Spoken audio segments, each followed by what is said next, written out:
বাংলাদেশের হিন্দুরা, আমাদের গোবিন্দবাবু সেই কথা উচ্চারণ করেছেন যে কালী পূজা করে, দুর্গা পূজা করে, সরস্বতী পূজা সবই করে, কিন্তু রামের পূজা, রামকে তারা চিনে, রামের কথা তারা জানে, তাদের ধর্মের বিশ্বাসও আছে, কিন্তু রামের পূজা বাংলাদেশে হতো এটা আমার জানা ছিল না।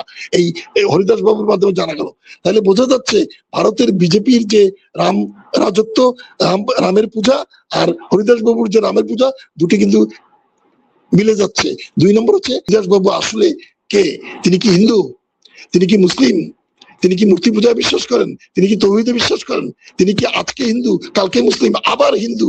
এই এই যে তার চক্কর দেওয়া, এই চক্কর দেওয়া এবং অর্থের সোর্স এবং ওই জায়গাটাকে বাছাই করা, যার একটু দূরেই হচ্ছে সেই শিলিগুড়ি করিডোর, এইটি কিন্তু সাংঘাতিক। এবং ওখানে গিয়ে তিনি মসবা জমিয়ে প্রচুর লোক নিচ্ছেন, ভক্তকুল যাচ্ছে, খাওয়া দাওয়া, অস্থায়ী রেস্টুরেন্ট সবকিছু তৈরি হয়ে গেছিল। এবং এইসবের ফলে যেটা ঘটেছে যে ওইটা একটা টেরিটোরিয়াল আমাদের যে ইন্টিগ্রিটি, সেই ইন্টিগ্রিটির জন্য একটা থ্রেটনিং এর জায়গা দাঁড়িয়ে গেছে। রাষ্ট্রীয় আইন লঙ্ঘন করেছেন এই স্ট্রাকচার দাঁড়া করাতে গিয়ে, পারমিশন না নিয়ে। টাকা পয়সার সোর্স সম্পর্কে শুদ্ধ কিছু বলতে পারছেন না।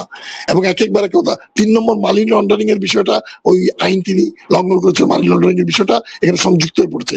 4 নম্বর, তার নিজের যে বিশ্বাসের জায়গাটা, সেইটি এত প্রকাশ্যভাবে ওলট পালট যে আমাদের ওই সন্দেহের জায়গাটা হয়। এবং সেই পলাশবাড়িকে বাছাই করার পেছনে, এবং যে আমরা আগের আলোচনায় বলেছিলাম যে বাংলাদেশের হিন্দুরা, আমাদের গোবিন্দবাবু সেই কথা উচ্চারণ করেছেন যে কালী পূজা করে, দুর্গা পূজা করে, সরস্বতী পূজা সবই করে, কিন্তু রামের পূজা, রামকে তারা চিনে, রামের কথা তারা জানে, তাদের ধর্মের বিশ্বাসও আছে, কিন্তু রামের পূজা বাংলাদেশে হতো এটা আমার জানা ছিল না।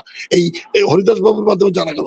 তাহলে বোঝা যাচ্ছে ভারতের বিজেপির যে রাম রাজত্ব, রামের পূজা আর হরিদাস বাবুর যে রামের পূজা, দুটি কিন্তু মিলে যাচ্ছে। 2 নম্বর হচ্ছে অর্থের সোর্সটার সঙ্গে একটা এক্সট্রা টেরিটোরিয়াল লিঙ্কেজ আছে। 2, 3 নম্বর হচ্ছে হরিদাস বাবুর যে আচরণ ভঙ্গি, তার বিশ্বাসটা বদলে যায়, উল্টোপাল্টা যে কিছুদিনের মধ্যে, এইটাও কিন্তু প্রশ্নের সাপেক্ষ।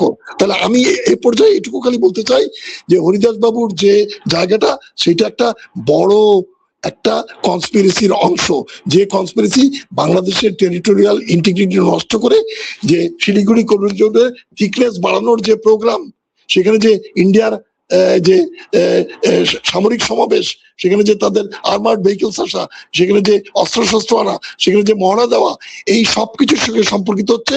কারণ ওখানে কিন্তু শিলিগুড়ি করিডোর পিছিয়ে এদিকে কিন্তু দুটো জিনিস আছে। একটা হচ্ছে আপনার ওই তিস্তা মহাপরিকল্পনার জায়গাটা, যেখানে যদি চাইনিজ একটা ইনভলভমেন্ট হয় তাহলে কি ঘটবে সেই সব। আর আরেকটা যাচ্ছে লালমনিরহাট হাটের যে এয়ারবেস, সেইটাকে একটা পুনর্গঠন করার যে জায়গা, এই দুটো জায়গাকে একটা, এইটা কিন্তু বেরিয়ে গেছে ইন্ডিয়ার জয়সওয়াল থেকে শুরু করে অন্যরা, ওদের স্কলাররা, ওদের স্ট্র্যাটেজিক পণ্ডিতরা, সবাই সামরিক বাহিনীর কর্তারা সবাই বলে ফেলেছেন যে এইটা ইন্ডিয়া সঠিকভাবে নিচ্ছে না এবং ইন্ডিয়ার এতে ক্রোধ হচ্ছে।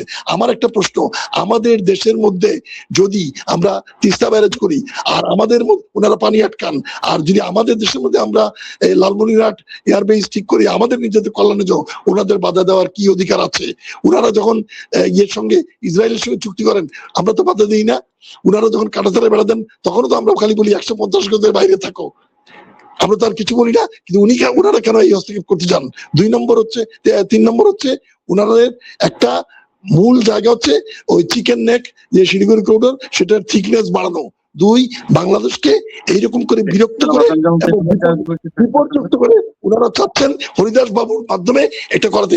আপনারা কিন্তু ভুলে যাবেন না, একটা প্যারালাল ঘটনা বলি, একই দেশে ঘটেছে চট্টগ্রামে। আইনজীবী আলিফকে হত্যা করা হয়েছিল চিন্ময় বাবুর মাধ্যমে। এই চিন্ময় বাবুর উত্থান আর হরিদাস বাবুর উত্থান, এই দুটি কিন্তু একটা যোগসূত্র রয়েছে ক্রমাগত ভাবে ইন্ডিয়ান ইন্টারভেনশনের। এবং ইন্ডিয়া, ভারতীয় আধিপত্যবাদ বাংলাদেশের 24-এর গণঅভ্যুত্থানকে মেনে নিতে পারে নাই, তারই সাক্ষ্য এই এখন থেকে শুরু হয়েছে।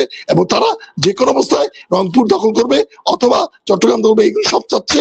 এবং হরিদাস বাবু হচ্ছে তাদের দাবার গুটি, যেমন গুটি ছিলেন আরেকজন, সেটা হচ্ছে চিন্ময়।